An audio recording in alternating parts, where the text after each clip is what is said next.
16 जुलाई 2025 मैंने आपको आगाह किया था आईटी सेक्टर के ऊपर। जब वीडियो मैंने बनाया था, मैंने कहा था कि 16 जुलाई 2025 को जब हरे निशान पर आईटी सेक्टर दिखाई दे रहा था, मैंने कहा था कि आप इसे आकर्षित ना हो, क्योंकि आईटी सेक्टर अभी महंगा नज़र आ रहा है पी के हिसाब से।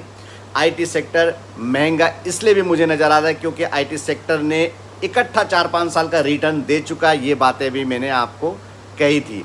मैंने ये भी कहा था कि मार्केट का सेंटीमेंट भी बिगड़ा हुआ आईटी सेक्टर का, क्योंकि रिजल्ट काफ़ी कमज़ोर आ रहे हैं।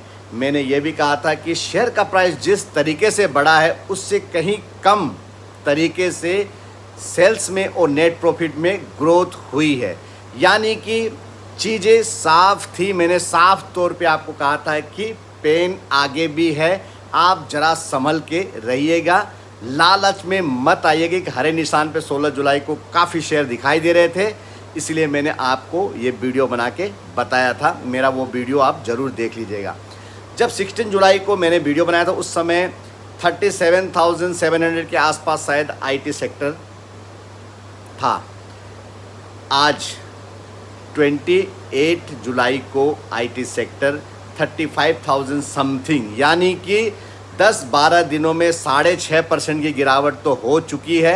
आज वीडियो बनाने का रीज़न यही है कि देश की दिग्गज कंपनी TCS, जी हाँ, टाटा कंसल्टेंसी सर्विस, 12,000 अपने एम्प्लॉय की छटनी कर रही है, यानी कि उन्हें हटा रही है।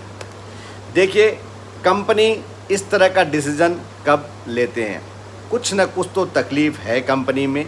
जी हाँ, तकलीफ़ बहुत बड़ी भी नहीं है जो आगे सुधार ना हो, आगे अच्छा ही होगा, क्योंकि इतनी इस्टेब्लिश्ड सिर्फ देश ही नहीं विदेश में भी धब्बा इनका बड़ा है। और मैं सिर्फ TCS की बात नहीं कर रहा, सारी आईटी सेक्टर की कंपनियां जो बड़े लेवल पे काफ़ी दिनों से अच्छा खासा अपना पोजीशन बना के बैठी हुई है, सब में थोड़ा थोड़ा पेन तो है। और दूसरा, मैंने ये भी डाटा देखा है, अभी लास्ट 2-3 सालों से डेब्ट इनका कम नहीं हुआ है, सिर्फ 1-2 को छोड़ के, जिसमें टेक महिंद्रा वगैरह को छोड़ के बाकी सबका डेब्ट भी थोड़ा थोड़ा बढ़ा है, यानी कि दिक्कत अभी कम हुई नहीं है। तो आपको अभी भी मैं ये कह रहा हूँ कि सोचकर समझकर ही आईटी सेक्टर में आप प्रवेश कीजिएगा। और हाँ, आप पोजीशन बनाने की सोचिए थोड़ा थोड़ा करके, लेकिन सेलेक्टिव में रहिए। जी हाँ, जिसमें आपको काफ़ी ज़्यादा उम्मीद दिखाई देती है ना, उसमें आप रहिए। इसलिए मैं कहूँगा फिर से आपको सोचकर समझकर ही निवेश